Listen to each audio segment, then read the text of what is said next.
Imagine os céus durante os anos finais da Guerra Fria. O mundo ainda estava dividido entre dois gigantes, Estados Unidos e União Soviética. De um lado, doutrinas nucleares, do outro, defesas cada vez mais precisas. Qualquer erro de cálculo podia desencadear o fim da civilização. E é nos céus que esse confronto se tornava ainda mais perigoso. Os Estados Unidos, confiantes em seu poder aéreo, operavam bombardeiros como o imponente B-52 Stratofortress, um colosso de asas longas, capaz de cruzar oceanos e lançar ogivas nucleares em qualquer canto do mundo. Mas uma nova ameaça também surgia. Os soviéticos começavam a instalar baterias antiaéreas com mísseis guiados por radar, como o temido SA-2 Guideline, um sistema que já havia provado sua eficácia no Vietnã, abatendo caças americanos a dezenas de quilômetros de distância. Era uma virada de jogo e que, pela primeira vez, até mesmo os colossos do ar estavam vulneráveis. Os céus estavam dominados pelos Estados Unidos, se tornavam um território minado, onde um simples ato de voar podia se tornar uma roleta russa.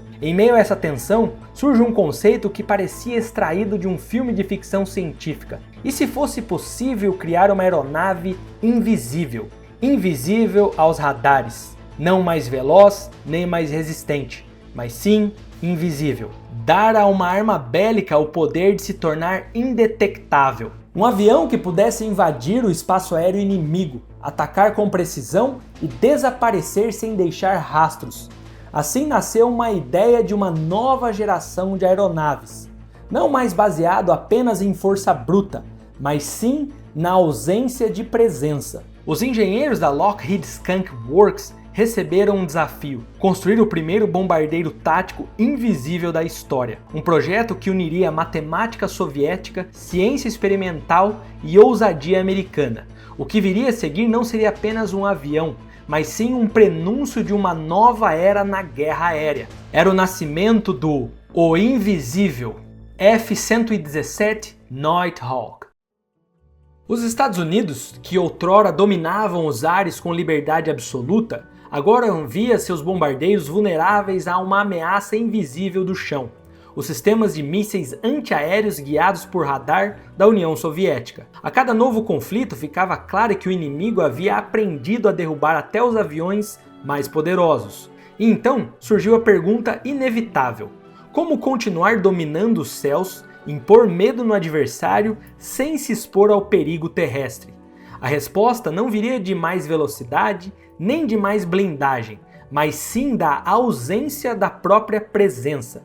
Nos laboratórios secretos da Lockheed Skunk Works nasceu o projeto Have Blue, um nome simples para uma ideia revolucionária: criar a primeira aeronave invisível ao radar.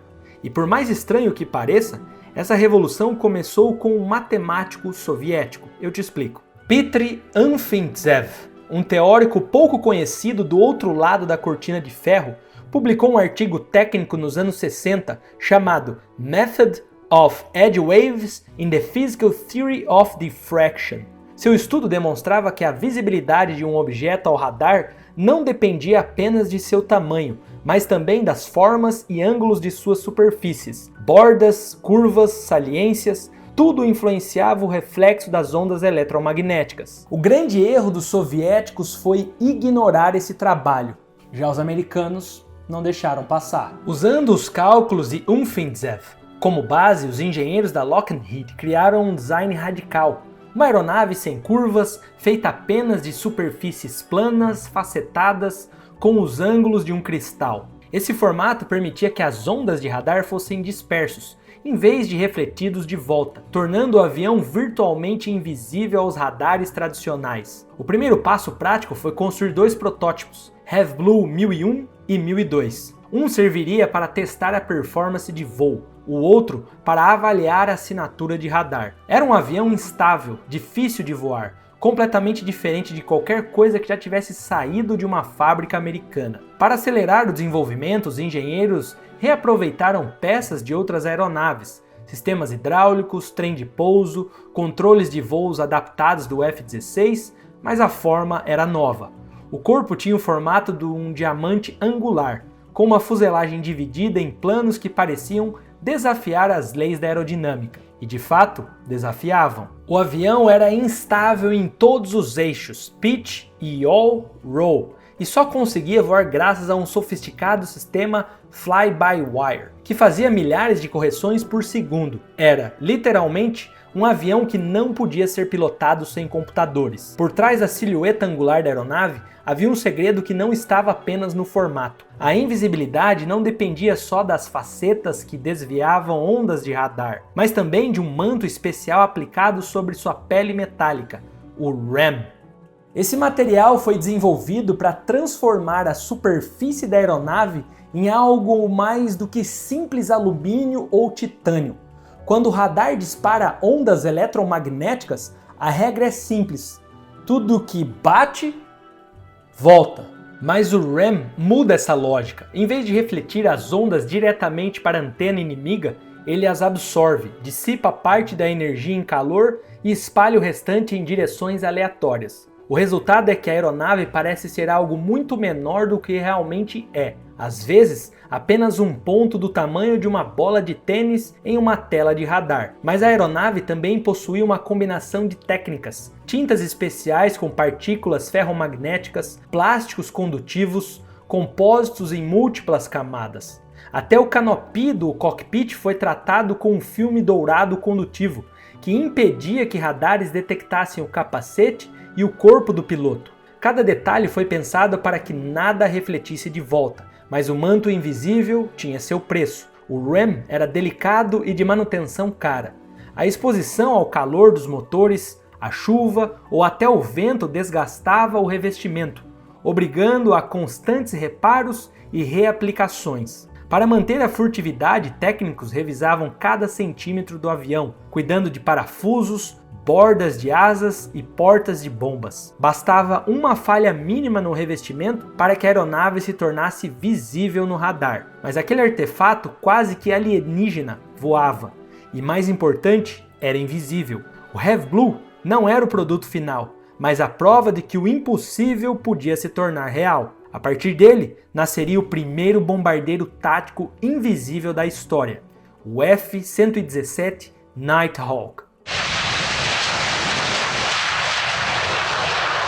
A estrutura principal do F-117 era feita predominantemente de alumínio aeroespacial, com partes em titânio nos pontos de maior aquecimento, como os exaustores dos motores e as bordas das asas. Mas o que tornava o Nighthawk único não era o material, e sim a forma como ele era moldado. Ao contrário das aeronaves tradicionais cheias de curvas para favorecer a aerodinâmica, o F-117 parecia um origami de aço, justamente para espalhar as ondas de radar. Essas formas exigiram tolerâncias de fabricação extremamente precisas. Pequenos desalinhamentos entre painéis podiam comprometer a furtividade. Por isso, a soldagem e o encaixe das placas externas exigiam equipamentos de medição a laser e calibração constante durante todo o processo. Os motores GE F404 foram instalados em compartimentos ocultos, com entradas de ar cobertos por grelhas especiais e exaustores achatados,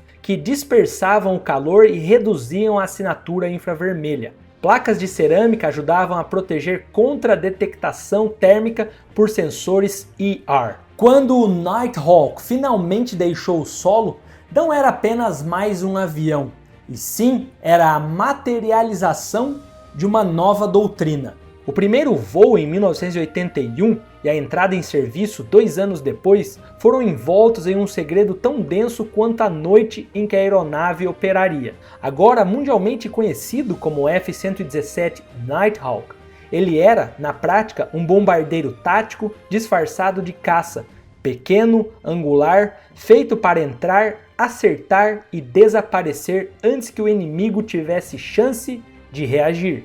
O Nighthawk foi concebido para missões em que a furtividade valia mais do que a velocidade ou defesa aérea. Sua missão típica era penetrar defesas antiaéreas densas, encontrar um alvo crítico, um nó de comando, uma instalação de radar, um depósito de munição e destruí-lo com precisão cirúrgica. Isso transformou para sempre a ideia de bombardeio. Não era mais pulverizar áreas, e sim neutralizar pontos chaves com a mínima disposição possível. Operacionalmente, o F-117 provou seu valor em ações discretas, mais decisivas. O armamento do Nighthawk foi projetado com a mesma filosofia furtiva, tudo transportado internamente. Não havia canhões, não havia mísseis ar-ar visíveis, pois qualquer protuberância comprometia a invisibilidade. Em vez disso, o avião continha 2 baias de armas internas com portas serrilhadas que se abriam somente no momento do lançamento.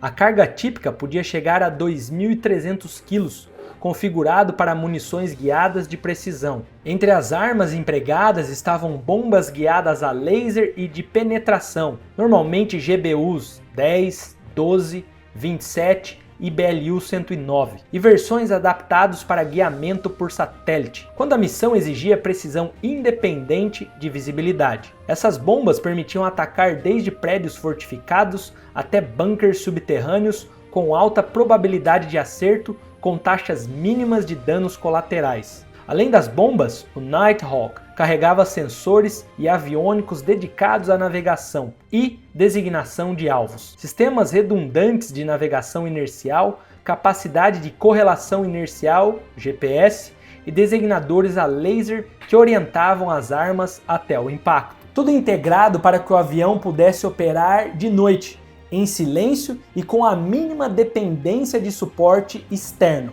A aeronave inaugurou um novo modo de guerra, furtividade combinado com munições de precisão. Antes de se tornar o primeiro e único avião stealth abatido em combate, o F-117 era envolto por uma aura de invencibilidade. Era a personificação da guerra invisível. Por quase 2 décadas operou como o ativo mais secreto da Força Aérea dos Estados Unidos, realizando missões cirúrgicas sem nunca ser detectado, pelo menos oficialmente. Desde a sua entrada em operação em 83, o Nighthawk foi mantido em sigilo absoluto. Nenhuma imagem oficial, nenhum reconhecimento público.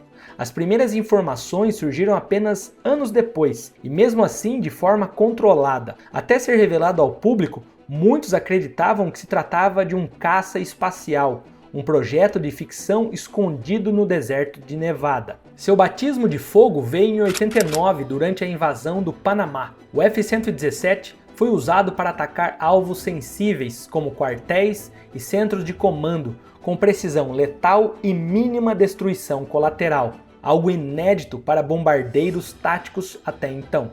Mas foi na Guerra do Golfo que ele ganhou status lendário. Sob a escuridão das noites no deserto iraquiano, o 117 liderou os primeiros ataques da Operação Tempestade no deserto, atingindo centros táticos em Bagdá, como bunkers de comando, estações de radar, abrigos de munição. Das 1.271 missões realizadas, nenhum Nighthawk foi atingido ou sequer detectado, segundo os registros da USAF. Seu índice de sucesso beirava o mítico. Sem armas defensivas, sem escoltas visíveis, sem a necessidade de reabastecimento em voo para a maioria das missões, o Nighthawk operava sozinho, guiado por sistemas internos de navegação e designadores laser. Voava à noite, em silêncio, lançava suas bombas e desaparecia. Era apelidado entre os próprios pilotos de The Black Jet, ou Shaba, o Fantasma Negro. Durante a década de 90, participou de missões nos Balcãs, no Oriente Médio e em operações classificadas nunca reconhecidas oficialmente.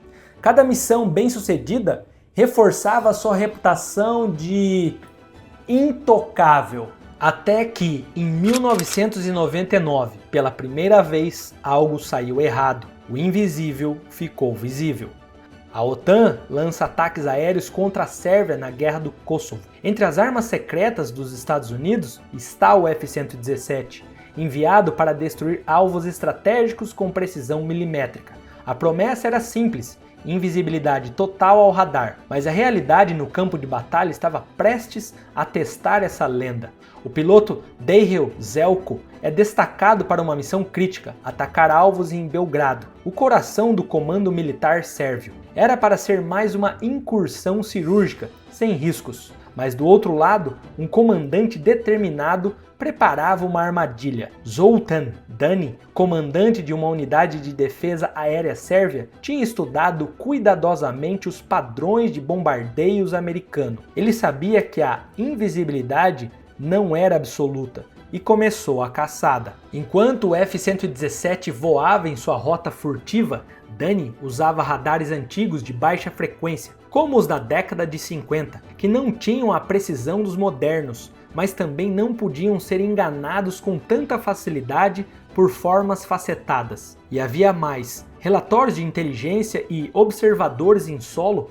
ajudavam a prever horários de voo. Os radares ficavam desligados até o último instante, evitando que os aviões aliados detectassem suas emissões. No momento exato, Dani ligava seus sistemas e esperava. Naquela noite de 27 de março de 99, o caça-bombardeiro Vega 31 de Zelko cruzava os céus da Sérvia. Sem saber, voava direto para o alcance do míssil SA-3, um míssil soviético antigo, mas agora guiado por estratégias modernas. No momento em que o piloto abre as baias para liberar as bombas, sua assinatura de radar consequentemente torna vulnerável.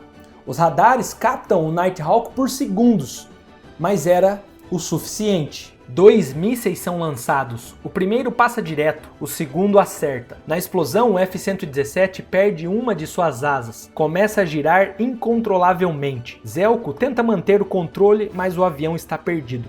Ele então aciona o assento ejetor e desaparece no escuro. A cabine explode para trás e o piloto é lançado ao vazio da noite. Pela primeira vez na história, um avião stealth havia sido visto e derrubado. O paraquedas do piloto se abre, mas a cor laranja brilhante entrega sua posição como um farol no céu. Enquanto desce lentamente, Zelko observa, impotente, os destroços em chamas do avião, que o mundo acreditava ser invisível. Ele atinge o solo território inimigo, se solta dos equipamentos e corre para se esconder. Logo, os sérvios começam a caçada, soldados, policiais e até civis se juntam na busca pelo piloto. Lanternas varrem os campos, caminhões militares percorrem estradas próximas. Então, o som mais temido, cães farejadores.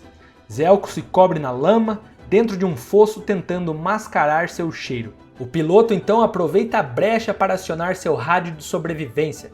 Sua voz trêmula ecoa na escuridão. Mayday, Mayday, Vega 31 abatido. Do outro lado, uma resposta. Eles ouviram, o resgate estava a caminho. Então o som inconfundível das hélices corta o silêncio. Um helicóptero de resgate mergulha sobre o campo, soprando poeira e folhas ao redor. No mesmo instante, homens das forças especiais americanas saltam do helicóptero e o puxam para dentro. Em segundos estão de volta ao ar, desaparecendo no horizonte. Atrás deles, lanternas inimigas iluminavam um local vazio. O fantasma quase foi capturado, mas escapou por um fio. Quando o helicóptero pousa em segurança, Zelko respira fundo. Estava vivo, mas a missão deixou uma marca que jamais seria esquecida. O mito da invulnerabilidade havia sido quebrado. No Ocidente, a notícia se espalha como um choque elétrico. O avião que custara bilhões, o orgulho da engenharia furtiva, não era mais intocável. A lenda da invisibilidade tinha falhado. Do outro lado, na Sérvia, o comandante Zoltan e sua unidade celebram. Tornaram-se os primeiros e únicos a derrubar um F-117. O governo sérvio transforma o evento em propaganda e as peças recuperadas do Nighthawk passam a ser exibidos como troféus no Museu da Aviação em Belgrado. 12 anos após a noite em que um míssil sérvio transformou o fantasma invisível em destroços, algo inesperado aconteceu. Em 2011, no interior da Hungria, 2 homens se encontraram frente a frente. Zelko, o piloto que sobreviveu ao abate, e Dani, o comandante que ordenou o disparo. A cena era quase surreal. De um lado, o homem que viveu horas de terror, escondido em lama e sombras. Do outro, aquele que fez história ao derrubar o primeiro avião stealth. O que poderia ser um encontro de rancor tornou-se um gesto de humanidade. Os dois se cumprimentaram com um aperto de mãos firme e sincero. Zelko agradeceu Dani por ter usado mísseis de proximidade, porque se tivessem sido de impacto direto, ele não teria sobrevivido. Danny, por sua vez, reconheceu a coragem do piloto. Naquele instante, inimigos se tornaram companheiros de memória. O episódio deixou de ser apenas sobre tecnologia, guerra e propaganda. Tornou-se uma história de pessoas, de respeito entre adversários que, em outra vida, poderiam ter sido amigos. É a lembrança de que por trás de cada máquina, cada radar, cada míssil, há seres humanos vivendo decisões extremas. E às vezes até o inimigo pode ser a única pessoa que realmente entende o peso daquilo que você passou. A queda do Nighthawk não encerrou a sua importância. Pelo contrário, reforçou a urgência de evoluir ainda mais as técnicas de furtividade. O F-117 foi oficialmente aposentado em 2008, mas deixou um legado visível em cada aeronave de quinta geração. Do B-2 Spirit, com suas curvas suaves e formato de uma asa voadora, ao F-22 Raptor, ao F-35 Lightning II. A herança do Nighthawk está presente, aviões projetados para serem vistos com o mínimo possível, não apenas no radar, mas também no infravermelho e no espectro eletromagnético. Mas o mundo mudou. Novos radares, sistemas de detectação passiva e inteligência artificial desafiam a supremacia da furtividade. Nenhum avião é intocável para sempre.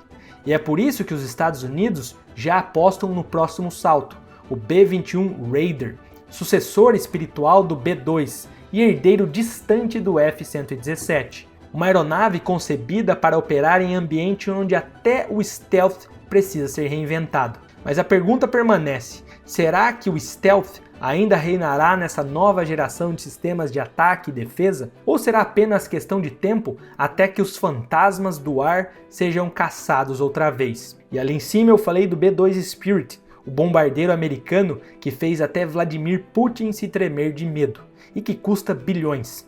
Nesse vídeo que começou na sua tela, eu te conto mais sobre ele e seus segredos que fazem dele a maior ameaça dos céus atualmente. Eu te vejo já!